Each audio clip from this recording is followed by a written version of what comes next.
I don't smoke Zaza, but my brother and husband, 30-year-old male, do. We are in California. My mom has known my brother smokes Zaza since he was 16 years old. She is the type of parent who doesn't immediately correct something she doesn't approve of, but waits until it comes to a boiling point and then overcorrects. My brother does live with my mom, but we live in the same town. She sent me this text. I would love to touch bases with you sometime regarding rules you might be setting, only as they might affect Stephen. He, of course, did not go to church this morning, and so far as we are aware, he is about 3 weeks sober now. I'm not trying to put the responsibility for all of this at your feet, of course. I can see that he's 18 years old, but it would be nice if our goals, rules that might keep him trending in the correct direction were aligned. I know this first week is likely to be wonky. Fair game. He and I already hashed it out today. I'm not trying to start something new with him. Just hoping you consider how Stephen might have good habits change. If things regarding parameters, guidelines, and rules within your household aren't thought out carefully, making it so that it could adversely affect him and the new course he had decided he would put himself on, a healthier one. He's been stoned for over 3 years. I'm just now getting him back. I don't want to lose him again. I did not respond because we had a similar issue, and I informed her I wouldn't be parenting him at my house. She then texted the next day, "Between you and I, please, because I don't need a damaged relationship with Stephen. Please ensure all family members are aware that Stephen is trying to sober up for his own good. Perhaps you and I could meet for coffee or a small local meal sometime in the next couple of weeks to talk about this." How do you think I should respond to this? I'm not going to tell my brother he cannot smoke Zaza at my house when he is an adult and my husband does the same thing. I'm also hurt that she wants to go to lunch to hash this issue out, and my mom never asks to hang out with me ever. I also have an 11-month-old that I send her pics of and never get a response to. Our relationship is a bit fractured. Edit. Sent this to my mom. Hi, Mom. Hope your day is going well. Regarding Stephen, we won't offer him Zaza or smoke it in his face if he is trying to stop. If he comes with Zaza or asks to smoke, I am not going to police him as he is an adult responsible for his own choices. I'll be supportive and considerate of whatever decision he makes. I don't feel coffee or lunch is necessary. If you would like to just go grab lunch to hang out with me, I'd be fine with that. Her response, I don't really feel lunch is necessary either right now. I'll tell you what, I will lay this at your feet though. Could you please try to be considerate of what my generation refers to as respect? I know it can differ from person to person and generation to generation from time to time, so I'll clarify. If someone that's family gets my son, your brother, high on psychotropic or illegal drugs, please have them also have the balls to just come and spit directly in my face. I know who got my boy high. Do you? This is between you and I, by the way. Steve, my mom's husband I dislike, hasn't read a damn part of any of it. It's coming straight from me. If all I'm going to have left in this world is my children, the less fricked up they are, would be greatly appreciated on my part. Thanks. My response, your son is an adult who is responsible for whatever he chooses to put in his body. I know exactly who got him high. Himself. I am not his parent. It is not my job to parent him. I am respecting you by telling you we won't offer or smoke near him. I am not going to be his mommy. You let him smoke Zaza and sell in your home. And now that he's 18, you are all in an uproar about him smoking Zaza. Parent him directly. Do not come to me to do it. I really don't appreciate the theatrics. You are being disrespectful to me, and I will not tolerate it. I love you, but this is too far. Do not place blame on my husband or me. Her response, you should act like an adult all in your household with the exception of Lila, my daughter. Maybe you should know. It's your house, right? Act like an adult and know what happens in your own goddamned house.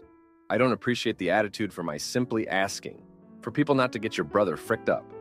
It's almost like a scene from the movie Idiocracy. It's so stupid that you're coming at me for it. Under the impression you're understanding the love of a mother now. I'll straight up try as best I can to scratch someone's damn eyes out If I hear they're doing drugs in his presence, maybe we see love differently too. Gonna sit back and just let people do whatever they want with Lila when she's 18 if they're family? I won't, not with Steven and not with her. I'm going to wake up tomorrow and pretend this week didn't happen, texts and all. Unless you'd like to rehash it, but if you don't appreciate theatrics, please fully understand. This is the very tip of the iceberg regarding how I will respond if it happens again. And don't blame your brother. She means the other brother. We will call him Bob. He's going through enough right now with his job and everything else, and also isn't necessarily to blame. So the ball's in your court, whether we keep this going again at a later date. I just didn't respond after that. My mom knew he was smoking since he was 16 and literally did nothing about it. I believe she has deep-seated resentment against me after I moved out of her home when my daughter was 2 months. My mom likes to do nothing about something that is bothering her about her children. And then 2 years later, she goes ballistic. I'd get it if she was consistent, but she's not. Now, for a few comments before the update. Comment 1.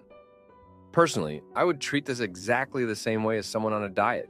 To use an analogy, if someone is coming to my house and I know they are on a diet, I'm not going to offer them cake and I'm not going to deliberately eat cake in their face. If they come with cake or they ask if we have cake, I'm not going to police that. But I'm also going to be supportive by being aware and considerate. If your brother is trying not to smoke, cool. I'd ask your husband not to offer, and maybe to smoke outside while he's there, so the temptation is not in his face. But if he asks to smoke, then he is an adult who will choose to smoke. For your mom, I would just say, thanks for letting me know. We won't be policing him at our house, but we also won't tempt him unnecessarily. And that's that. No need for coffee. Comment 2. Zaza and teenage brains do not mix. There's a ton of research on how bad this is for brain development. Every single person I know who started smoking Zaza as a teen has problems now that they're older because of it. Just something to keep in mind, because he's legally an adult. But 18-year-old brains are not fully developed, so I'd really encourage him to stay away from this stuff. Now for the update. Thanks for sticking around for more of the saga. So my mom's been on this whole protect Steven crusade, right? Well, things escalated in a way I didn't see coming. Bob, my other brother, the one she said was going through a tough time, he up and left town. Just like that, no warning. He lost his job, and I guess that was the last straw. He left a note saying he needed to find himself or some nonsense. Everyone's in shock. Mom's a mess, blaming herself. And now she's even more on edge about Steven. Now, with Bob gone, Steven's been acting out. He's been coming over to my place more often, and I can tell he's struggling with the whole sobriety thing. My husband, trying to be the good guy, tells Steven he's proud of him for trying to stay clean. But I can see the jealousy in Steven's eyes when my husband lights up. It's like a silent battle of wills in my own living room. Then, out of nowhere, Steven breaks. He brings his own stash to our house and asks if he can smoke. I'm torn because I promised Mom I wouldn't offer or smoke near him, but I also said I wouldn't police him. So I let him be, figuring he's an adult and it's his choice. But when Mom finds out, she loses it. She calls me screaming about betrayal and respect. She says I'm enabling him and that I'm just as bad as Bob for leaving. I try to explain my side, but she's not having any of it. She hangs up on me, and I'm left feeling like the villain in her story. A few days later, I find out that Steven's been selling again. Not just Zaza, but harder stuff. And he's been using my house as a base for his deals. I'm furious. I confront him, and he has the gall to tell me it's none of my business. That's when I snap. I tell him he's not welcome in my house if he's going to bring that kind of trouble. He storms out, and I'm left wondering if I just pushed him further down the wrong path. But then, something unexpected happens. One of Steven's clients gets busted, and the cops trace it back to Steven. He's arrested, and suddenly, my house is being searched. It's a nightmare. I'm trying to keep Lila calm while officers turn my home upside down. They find nothing, of course, because I don't deal. But the damage is done. The neighbors are whispering, and I feel like my family's reputation is ruined. Mom's beside herself. She blames me for not stopping Steven, for not being more of a parent to him. But I hold my ground. I remind her that she let this go on under her roof for years without doing anything. I tell her that I'm not responsible for Steven's choices, that he's an adult and he made his bed. And then the proof comes. The police find messages on Steven's phone, messages where he brags about fooling Mom, about using her leniency to his advantage. It's clear as day that Steven's been the architect of his own downfall. Mom's forced to see that her inaction played a part in this mess. In the end, Steven's facing charges, and Mom's finally getting him the help he needs. It's a rough road ahead, but maybe, just maybe, he'll come out of this better. As for me, I'm just trying to keep my own little family safe and out of the drama. It's not easy, but I'm doing my best. Thanks for reading. My significant other laughs at my door-dashing job after I've been a stay-at-home mom for 10 years. So I land a dream job and show him who's the real breadwinner. Stay-at-home mom, 45-year-old female, trying to get into the workforce with no support from significant other, 45-year-old male. Hi everyone, I could really use some outside advice on my situation because I'm having a very hard time keeping confidence in my decisions. For background, I've been a stay-at-home mom for the last 10 years. I have 3 children, and my significant other is the father of my youngest 2, ages 13 and 10. My significant other is a contractor with a light schedule. Spring, summer are his busy seasons with most days ending around 3-4 p.m. By late fall, he is out of work and picks up small jobs in the winter. Most weeks, he's home entirely, and others he works an average of 15 hours. He pays our utilities, electric, internet, phone, and covers a portion of food costs. I pay for my car insurance and gas. He does fix and repair my car if needed. Also, perhaps it's worth mentioning here that my mom gave me her old car a few years ago. So while I didn't purchase it, he didn't either. So, I made the choice many years ago to become a stay-at-home mom. It was a decision we made together, and something he encouraged. I have always intended to return to the workforce in some manner, but a decade-long break has been difficult for me to overcome. First, all my children are virtually schooled. It is part of the reason I chose to be a stay-at-home mom. My youngest has a health condition, putting her at high risk for complications when contracting any virus or infection. We are enrolled through a local public school system and have been enrolled for 8 consecutive school years. Been doing this long before infection 19. Second, my significant other does not have any sort of regular work schedule.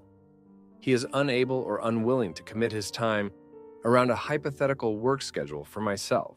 Finally, my self-worth and confidence level has plummeted, and I'm not even sure I'm ready to work for a typical employer.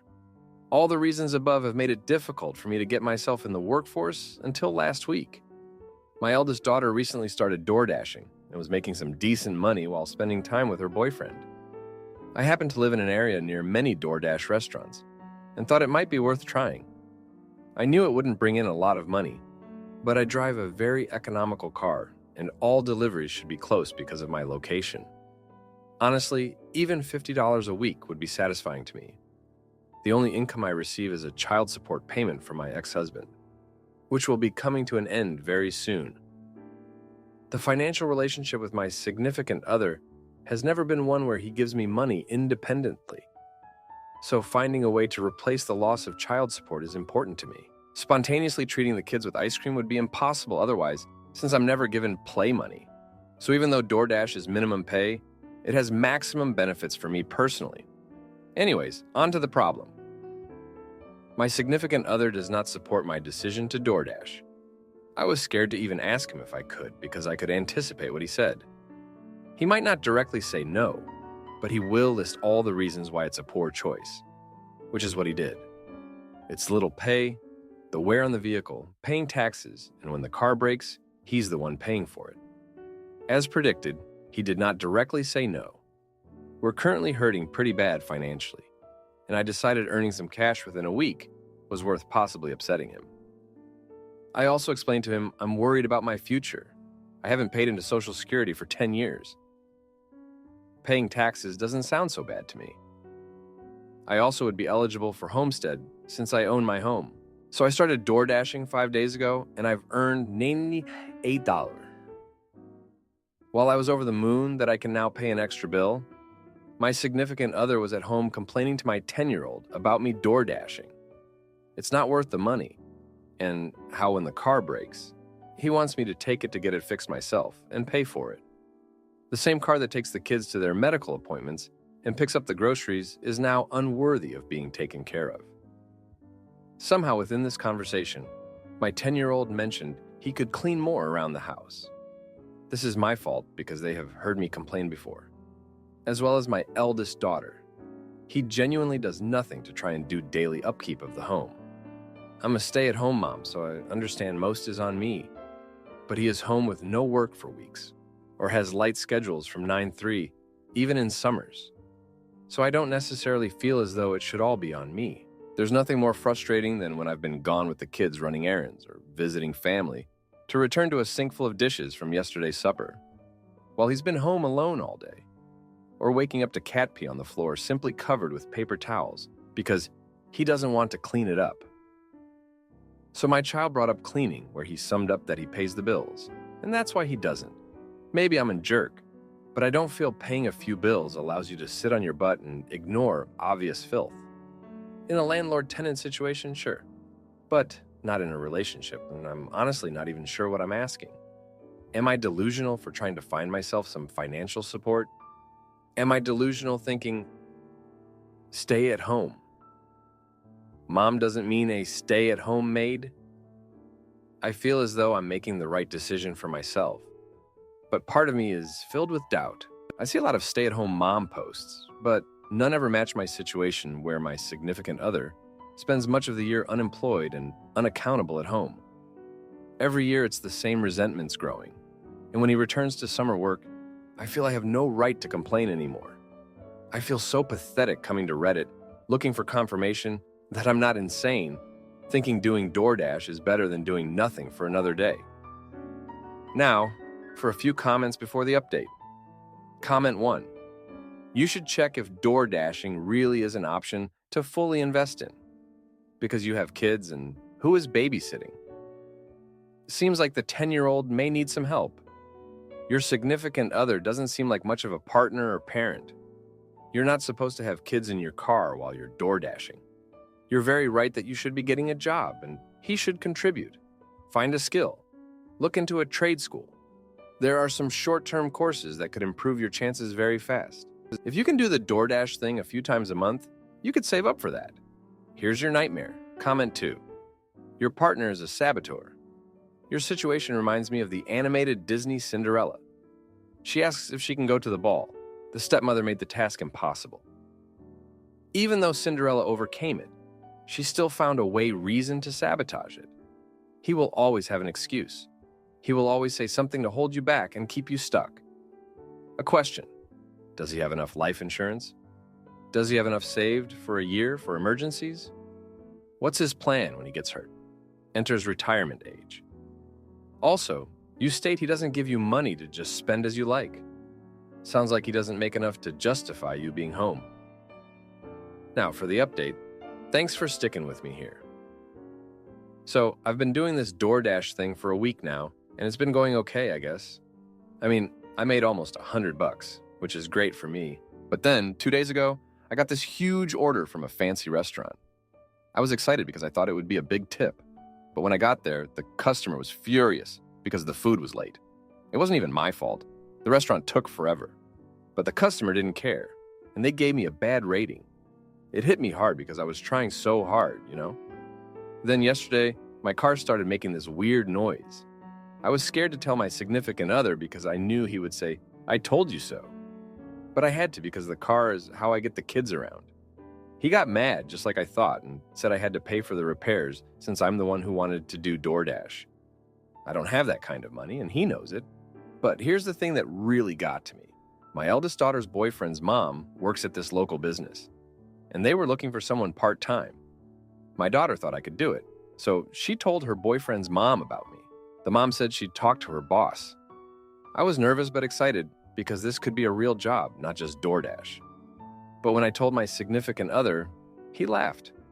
He said I wouldn't be able to handle a real job after being out of work for so long. It hurt, but I didn't say anything. Today, the boyfriend's mom called and said her boss wanted to meet me. I was over the moon, but I didn't want to tell my significant other yet. I didn't want him to ruin this for me. The meeting is set for next week, and I'm trying to prepare myself. But deep down, I'm scared he might be right. What if I can't do it? And then, to top it all off, my significant other had the nerve to ask me to lend him some of the money I made from DoorDash. He said it was for bills, but I know it's because he's been out of work longer than usual this winter. I wanted to say no, but I couldn't. It's like I'm stuck in this cycle where I can't stand up for myself. I'm trying to hold on to the hope that this job interview will go well. But part of me is filled with doubt, and I'm scared I'll mess it up. I wish I could just leave this toxic situation, but I don't even see it for what it is. I keep thinking it'll get better, but it never does. Thanks for reading. My foster family racially discriminated against me and wanted my trust fund. So I used the money to build my dream life and left them with nothing. My biological parents died in a car accident when I was 13. Through the foster system in my state, my sister and I landed with a Mormon family who had us go through baptism and all the other stuff they require. I never believed in it, but I went along with it because I didn't have a choice. My dating life as a teenager was exactly 0. Mormons aren't allowed to date until they turn 16, and the fosters made a rule that I couldn't date outside of the church, which eliminated 98% of the options. But then, I was the only Asian girl in an all-white ward, and none of the parents would allow their sons to date outside of their race. So I had nothing available. Even though I was really interested in the boys, I couldn't do anything about it, so I learned how to suppress everything I felt. It didn't help that I developed pretty prominently in the chest area. All the dads were noticing, and the moms saw their husbands noticing. So I got pretty severely body shamed pretty much all through high school. My bio parents were pretty well off, and they had foresight enough to give me and my sister a pretty solid trust fund. The rules were that the fosters would be able to withdraw money for basic expenses only, with the agreement of a lawyer who managed the money. Then, once I graduated high school, I would be entitled to take over the fund at my next birthday. The fosters expected that when I had rights to the money, I would immediately give 10% over to the church and give the rest to them. They'd use it to fund my mission for the church, and then they were entitled to the rest. So I kept my disbelief to myself. About a month before my 19th birthday, I went into the lawyer and told him I had no intention of handing over the money. That lawyer was my lifesaver when the birthday happened. He even had foresight to hire a police officer to defuse the situation when I told them I was keeping everything for myself, that I wasn't handing over anything to the fosters. Then I went no contact and moved on with my life. Since then, I used the money to pay my way through a bachelor's and master's degree. And about a year ago, I finally landed the job of my dreams. And that's where I met a guy. He's a friend of my roommate's. He works in another company in the same building where I work. And the two companies share a common break room. That's where I met him. Sometimes I would go out to social events with his company because my roommate, his direct coworker, is usually my ride to and from the office. He's really sweet to me, and we really hit it off well when we started dating a few months ago. I want to take this to the next level. Yes, I wouldn't mind even having intimacy with him. But my past Mormon racist trauma keeps telling me that I'm not worthy of having a relationship like this. How do I get past my imposter syndrome and give this man the love that I want to share with him? Now for a few comments before the update. Comment 1. I want to take this to the next level. Yes, I wouldn't mind even having intimacy with him. But my past Mormon racist trauma keeps telling me that I'm not worthy of having a relationship like this. How do I get past my imposter syndrome and give this man the love that I want to share with him? By taking it slow, one step at a time. It's important that he be of the same mind and wanting the same kind of relationship with you as you want with him.